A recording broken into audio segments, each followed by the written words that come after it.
ഇൻസ്റ്റാഗ്രാമിൽ രണ്ടുപേരെ പരിചയമായതാണ്. പിന്നെ ആ ചെറുക്കൻ സ്നേഹിച്ച് കെട്ടിയതാണ് പെണ്ണിനെ. അപ്പോൾ അവരുടെ വീട്ടിലെ ചെറുക്കൻ്റെ വീട്ടിലെ ആൾക്കാരുടെ ഇതിൻ്റെ അകത്ത് വന്ന് ചെറുക്കനെ കെട്ടിയ അച്ഛനെ കൂടെ കെട്ടണമെന്ന്. അപ്പോൾ രണ്ടുപേരും ഒരു പെണ്ണിനെ കെട്ടിയിട്ടുണ്ട്. അവർ നോക്കിക്കാൻ ഒരു പെണ്ണിനെ കെട്ടിയിട്ട് അവർ രണ്ടുപേരും അവൾക്കൊന്നും പേടിയൊന്നും ഇല്ല. അവൾക്ക് ഇഷ്ടമാണ് കൂടെ സംസാരിക്കുന്നത്.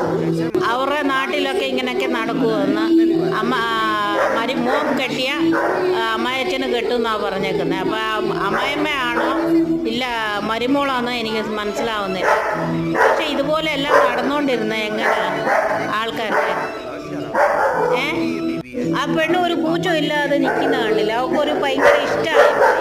അത് അങ്ങനെ തന്നെയാന്ന് പറഞ്ഞ് അവള് പറഞ്ഞ് എന്ത് പറഞ്ഞിട്ടുള്ളത് നമുക്ക് ചിരിക്കുന്ന കണ്ടോ കല്യാണം കഴിച്ചിട്ട് കണ്ടോ അവൾക്ക് ഇഷ്ടം.